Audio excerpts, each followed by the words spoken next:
ꯃꯌꯥꯝ ꯄꯨꯔꯝꯄꯨ ꯑꯍꯥꯟꯕꯃꯛꯇꯗꯤ ꯀꯣꯡꯅ ꯈꯨꯔꯨꯝꯖꯔꯤ ꯍꯧꯖꯤꯛ ꯃꯇꯝꯗ ꯑꯩꯈꯣꯏ ꯃꯤ ꯑꯌꯥꯝꯕꯅ ꯁ꯭ꯃꯥꯔꯠꯐꯣꯟ ꯂꯣꯏ ꯄꯥꯏꯅꯔꯦ ꯑꯗꯨꯒ ꯁ꯭ꯃꯥꯔꯠꯐꯣꯟ ꯄꯥꯏꯕ ꯃꯦꯛꯁꯤꯃꯝ ꯍꯥꯏꯕ ꯇꯥꯔꯦ WhatsApp ꯂꯣꯏ ꯁꯤꯖꯤꯟꯅꯕꯤꯔꯝꯒꯅꯤꯅ ꯈꯟꯖꯩ ꯑꯗꯨ WhatsAppꯁꯤꯗ ꯌꯥꯎꯔꯤꯕ ꯑꯩꯈꯣꯏ ꯁꯤꯖꯤꯟꯅꯀꯥꯟꯗ ꯌꯥꯎꯔꯤꯕ ꯇ꯭ꯔꯤꯛꯁ ꯑꯦꯟ ꯇꯤꯞꯁ ꯃꯌꯥꯝ ꯑꯃ ꯌꯥꯎꯔꯤꯕꯀꯣ ꯑꯗꯨ ꯃꯌꯥꯝꯗꯣ ꯂꯣꯏꯅꯃꯛꯇꯤ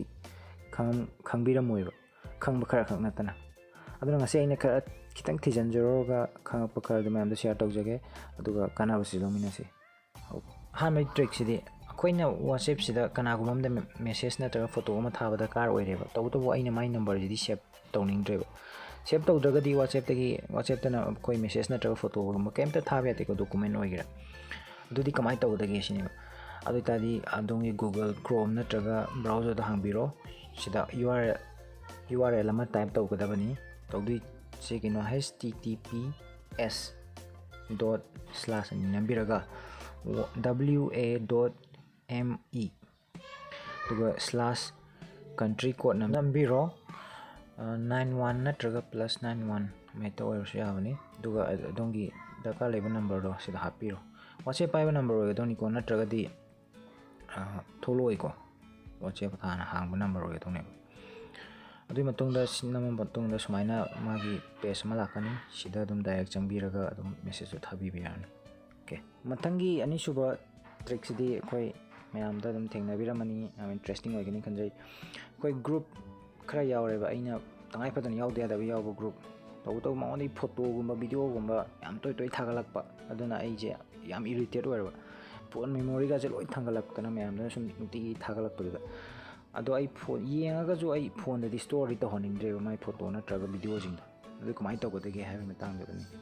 ꯍꯧꯖꯤꯛ ꯑꯃꯨꯛ ꯌꯦꯡꯃꯤꯟꯅꯔꯁꯤ ꯑꯍꯥꯟꯕꯗ WhatsApp ꯍꯥꯡꯕ ꯃꯇꯨꯡꯗ ꯑꯩꯈꯣꯏ ꯄꯥꯔꯇꯤꯀꯨꯂꯔ ꯒ꯭ꯔꯨꯞꯇꯣ ꯑꯗꯨꯗ ꯅꯝꯕꯤꯔꯣ ꯇꯥꯛꯂꯥꯎꯅ ꯃꯃꯤꯡꯗꯨꯗ ꯁꯨꯃꯥꯏꯅ ꯃꯊꯛꯇ ꯑꯩꯅ ꯁꯨꯃꯥꯏꯅ ꯑꯗꯨꯒ ꯑꯃꯨꯛꯀꯁꯨ ꯃꯃꯤꯡꯗꯨ ꯅꯝꯕꯤꯔꯣ ꯑꯗꯨꯒ ꯁꯤꯗ ꯃꯈꯥꯗ ꯂꯥꯛꯑꯅꯤ ꯃꯈꯥꯗ ꯆꯤꯡꯊꯕꯤꯔꯣ mute notification custom notification media ꯚꯤꯖꯤꯕꯤꯂꯤꯇꯤꯁꯦ ꯁꯤꯗ ꯅꯝꯕꯤꯔꯣ ꯑꯗꯨꯒ ꯁꯨꯃꯥꯏꯅ so newly downloaded media from the chat in your phone gallery default ꯁꯤ ꯅꯣ ꯊꯝꯕꯤꯒꯗꯕꯀꯣ ꯅꯣꯗ ꯊꯝꯕ ꯃꯇꯨꯡꯗꯗꯤ ꯑꯩꯅ ꯄꯥꯝꯗ꯭ꯔꯤꯕ ꯐꯣꯇꯣ ꯀꯩꯀꯥꯗꯣ ꯑꯩꯒꯤ ꯒꯦꯂꯔꯤꯗ ꯁꯦꯞ ꯇꯧꯔꯔꯣꯏ ꯁꯤꯅꯤ ꯑꯅꯤꯁꯨꯕ ꯇꯤꯞꯁꯦ ꯊꯦꯡꯛ ꯌꯨ ꯑꯗꯨꯒ ꯑꯍꯨꯝꯁꯨꯕ ꯇ꯭ꯔꯤꯛꯁꯤꯅ ꯑꯃꯨꯛ ꯀꯃꯥꯏꯅ ꯇꯧꯒꯦꯗ ꯑꯩꯉꯣꯟꯗ ꯀꯅꯥꯒꯨꯝꯕ ꯑꯃꯅ ꯃꯦꯁꯦꯖ ꯊꯥꯔꯛꯑꯦꯕ ꯇꯧꯕꯇꯕꯨ ꯑꯩꯅ ꯃꯤꯁꯦ ꯑꯩꯅ ꯃꯦꯁꯦꯖꯁꯦ ꯄꯥꯔꯦ ꯅꯠꯇ꯭ꯔꯒ ꯄꯥꯗ꯭ꯔꯤꯁꯦ ꯃꯉꯣꯟꯗꯗꯤ ꯈꯪꯍꯟꯅꯤꯡꯗ꯭ꯔꯦꯕ ꯍꯥꯏꯗꯤ ꯕ꯭ꯂꯨ ꯇꯤꯛ ꯑꯅꯤ ꯈꯣꯠꯄꯗꯣ ꯑꯗꯨꯗꯣ ꯈꯣꯠꯍꯟꯅꯤꯡꯗ꯭ꯔꯦꯕ ꯑꯗꯨ ꯑꯣꯏꯇꯥꯔꯗꯤ ꯀꯃꯥꯏꯅ ꯇꯧꯒꯗꯒꯦ ꯁꯤꯅꯦꯕ ꯌꯦꯡꯃꯤꯟꯅꯔꯁꯤ ꯑꯍꯥꯟꯕ ꯇꯧꯗꯣꯏꯁꯦ ꯑꯩꯒꯤ ꯐꯣꯟꯁꯦ ꯐ꯭ꯂꯥꯏꯠ ꯃꯣꯠꯇ ꯊꯝꯕꯤꯔꯣ ꯐ꯭ꯂꯥꯏꯠ ꯃꯣꯠ ꯃꯌꯥꯝꯅ ꯑꯦꯌꯔꯄ꯭ꯂꯦꯟ ꯃꯣꯠꯀ ꯍꯥꯏꯕꯗꯣ ꯑꯗꯨꯗꯊꯝꯕꯤꯔꯒ ꯀꯩꯅꯣꯁꯦ WhatsAppꯁꯦ ꯍꯥꯡꯕꯤꯔꯣ WhatsAppꯁꯦ ꯍꯥꯡꯉꯣ ꯑꯗꯣ ꯑꯩꯅ ꯄꯥꯅꯤꯡꯉꯤꯕ ꯃꯤꯗꯨꯒꯤ ꯃꯦꯁꯦꯖꯇꯣ ꯊꯥꯔꯛꯏꯕ ꯃꯤꯗꯣ ꯑꯗꯨꯗꯣ ꯐꯥꯛꯇꯣꯛꯄꯤꯔꯣ ꯄꯥꯔ ꯃꯇꯨꯡꯁꯤꯗ ꯃꯜꯇꯤ ꯇꯥꯁꯀꯤꯡ ꯇꯧꯔꯒ ꯍꯣꯝ ꯁ꯭ꯀ꯭ꯔꯤꯟ ꯆꯠꯂꯒ ꯗꯥꯏꯔꯦꯛ ꯀꯛꯊꯠꯈꯤꯗꯧꯕ WhatsAppꯇꯣ ꯀꯛꯊꯠꯈ꯭ꯔ ꯃꯇꯨꯡꯗ ꯑꯩ ꯐ꯭ꯂꯥꯏꯠ ꯃꯣꯠꯇꯣ ꯑꯣꯐ ꯇꯧꯕꯤꯔꯣ ꯑꯃꯨꯛ ꯑꯣꯐ ꯇꯧꯕꯤꯔꯣ ꯑꯗꯨꯒ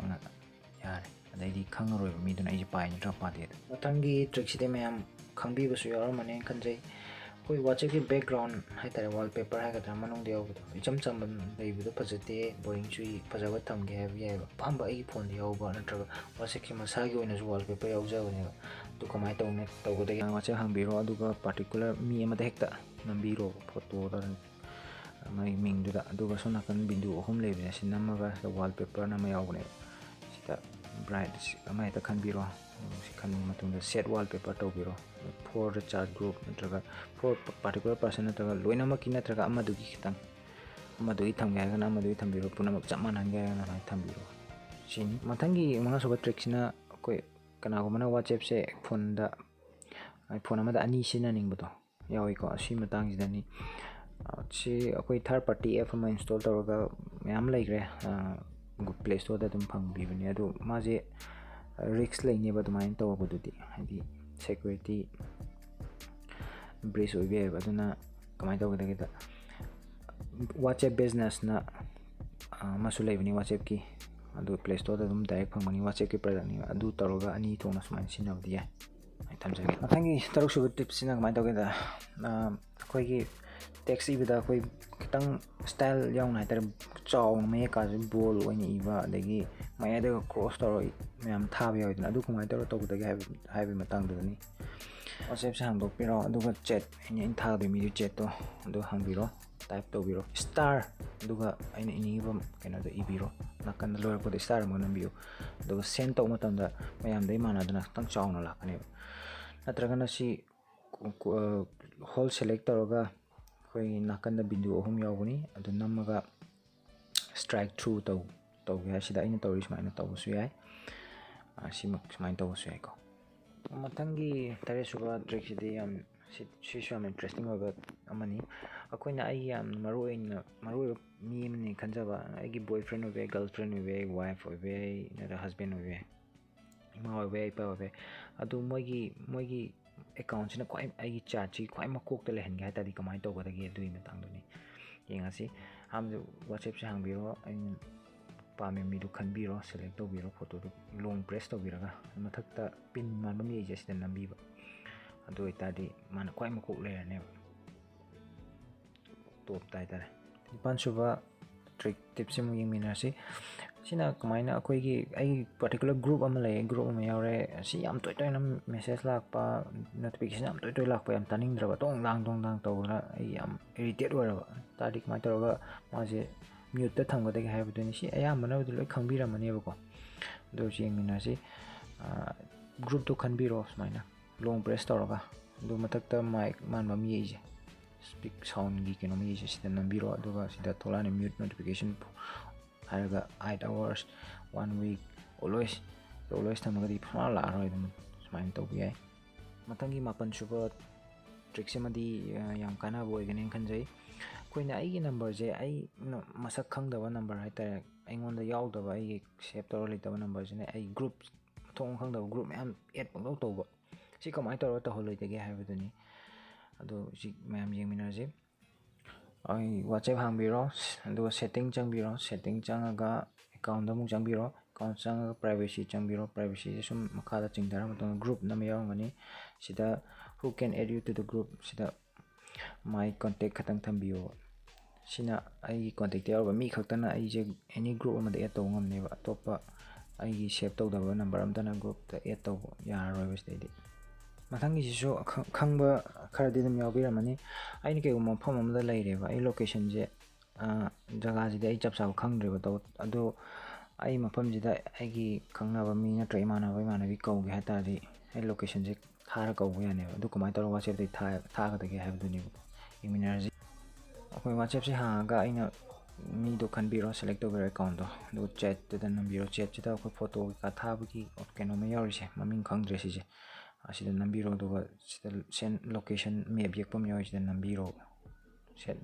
si namaga thagani si Google Map ki through dagi asona kandagi ai na thari mi duna ai location de trace to ga dum lakpa yarne ba si gade trama to shibo trick mo yimina si akoi gi WhatsApp se security lock thambe ya fingerprint lock thambe ya ba document to da ge si asi je third party app na to phone dagi to je adu WhatsApp ki woni ju tonga na masai jog jai ba si mo yimina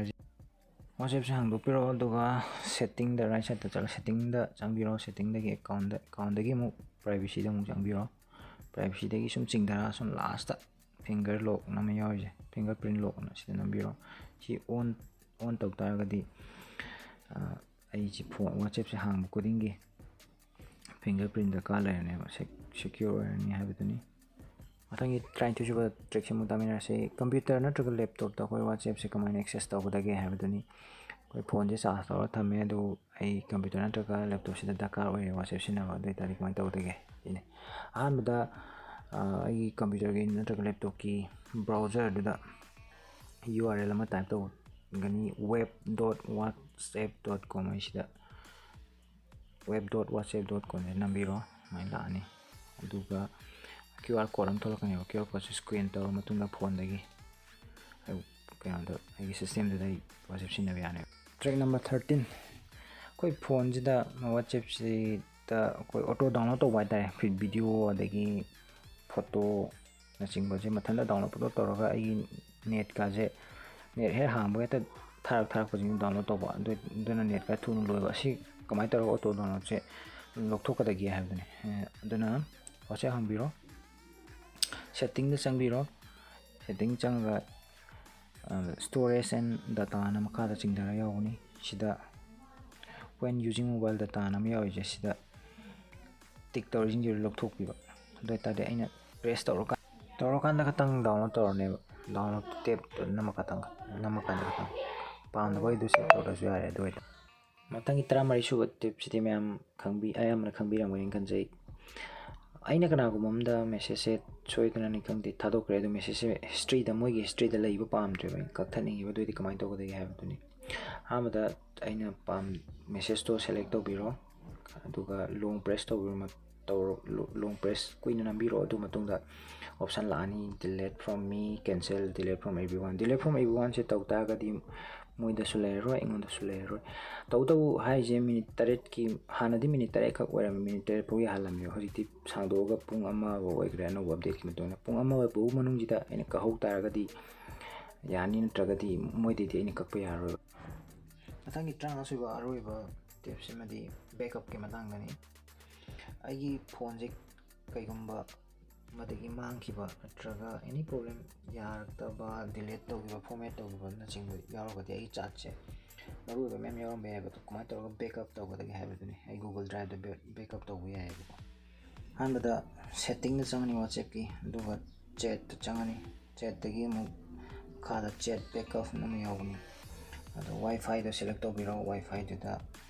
google drive na me yawni google drive da ai email da hapiro doi tadi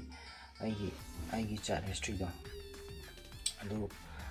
google drive to save to laine ba si every day to be natra weekly to be monthly obi tap to ga backup to be ngasi di matang sida video solution jage channel sibun si video na like and subscribe to biramu matung da su sigumba kana video kya puran laksage ai nga ki so ki ulang ki so na puksin sang pigene